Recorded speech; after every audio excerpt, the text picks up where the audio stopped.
Hello everyone, welcome to Games Midlife. This is a channel that I started just to reflect on some of my personal gaming experiences and viewing it from the perspective of an adult who probably doesn't have a lot of time at his hands and how gaming has influenced me over the years. So I wanted to begin things by first talking about some of the games that I've completed during this whole quarantine situation. The first major AAA title that I played on the PlayStation 4, and that is Uncharted 4. Uncharted 4 is like the faithful ending to Nathan Drake's entire saga.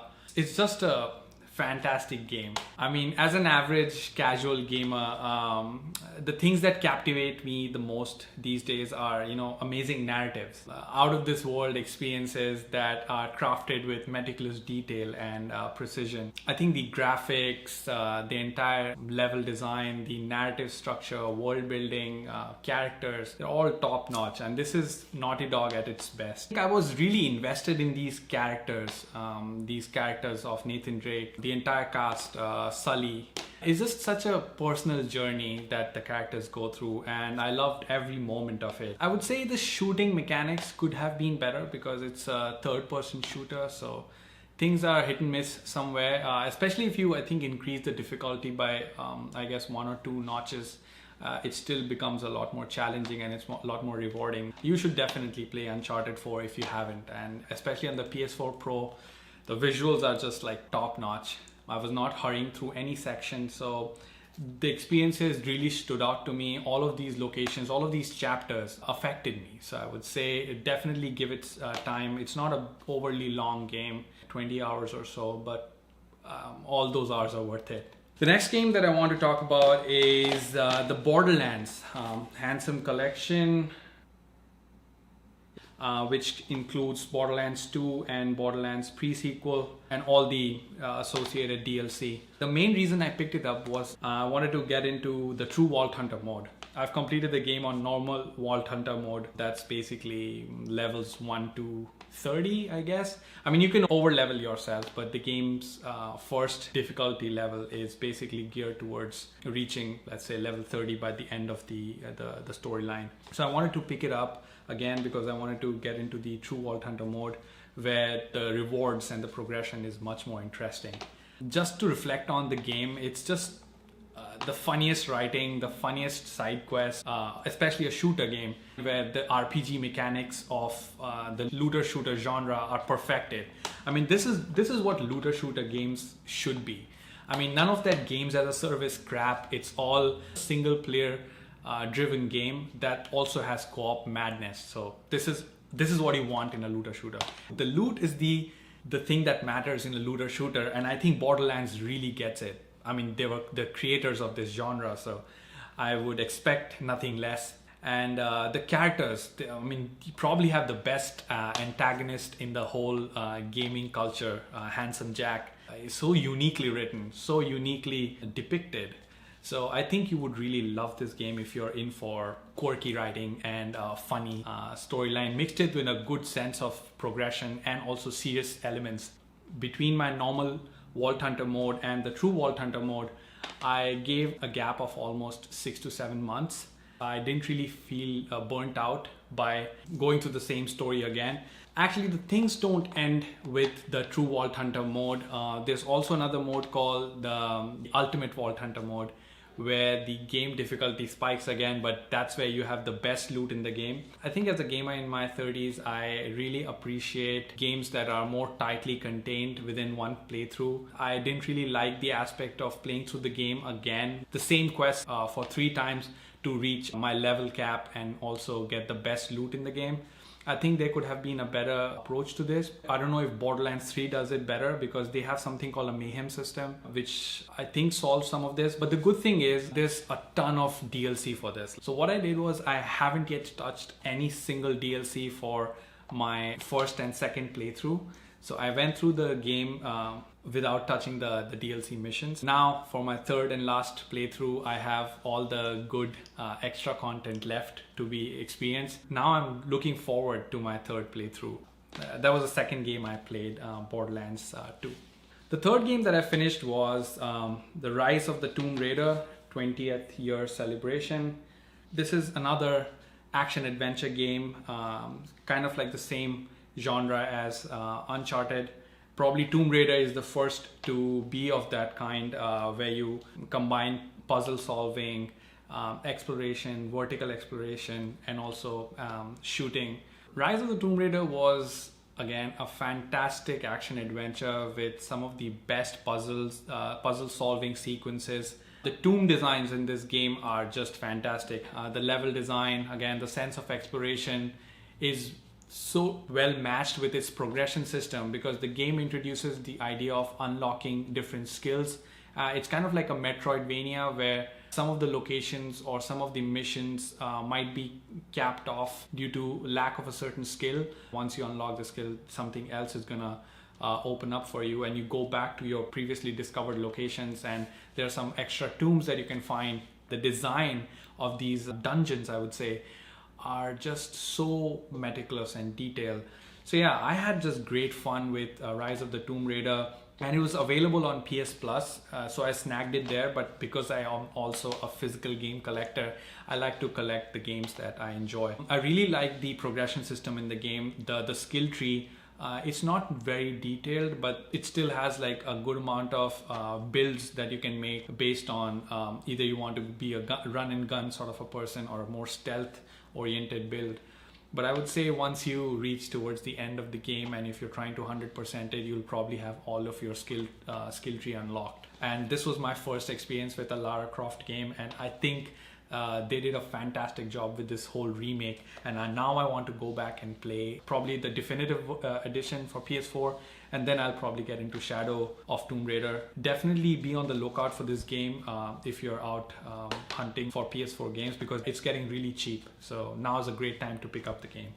So the third game that I played was Brothers: A Tale of Two Sons on the PS4. This was a short game, but it was just a profoundly impactful game for me. The game just left me in tears. To still think about the game, it's just so moving. I mean, I feel like I'll do a disservice to the game if I try to explain it any further, but it's just a beautiful story about two kids who are trying to find a remedy and cure for their father. And it's this whole experience of controlling these two characters using one controller, and then going through the entire journey. The game length means nothing if the experience can be so rewarding. It's just a magical journey, and I will say that if you're someone who's a little bit sensitive, maybe read about the game a little bit before buying it. But I think you'll be missing out on a great example of how gaming can be considered as an art medium. Definitely a strong recommendation for this game. Now let's move on to the Switch games. The first game that I actually completed was Super Mario Odyssey. I mean, Nintendo just knows platformers, I feel. I think for every generation of Nintendo's console, they've had some of the finest examples of 3D platformer. I mean, right from the days of Nintendo 64, Mario 64, Mario Sunshine, Mario Galaxy, and with Nintendo Switch, it was the Super Mario Odyssey, which was a launch title. Yeah, this was a joyride.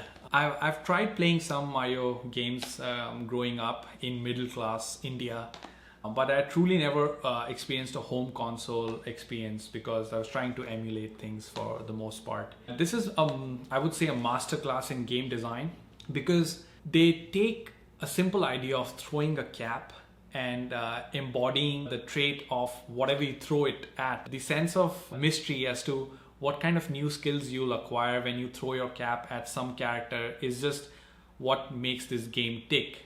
The narrative, I would say, is simple because it's Mario, so it's trying to appeal to a larger audience. Each of these worlds, they have a set number of moons that you have to collect to progress to the next world.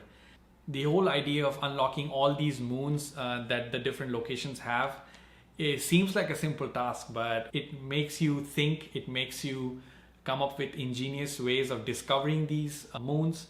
The most rewarding experience is when you know that you see a moon, but how do you get to it? And you somehow try to explore and throw your cap at some character, try and see if you can use their skill to reach that location. And once you do it, it's just so rewarding.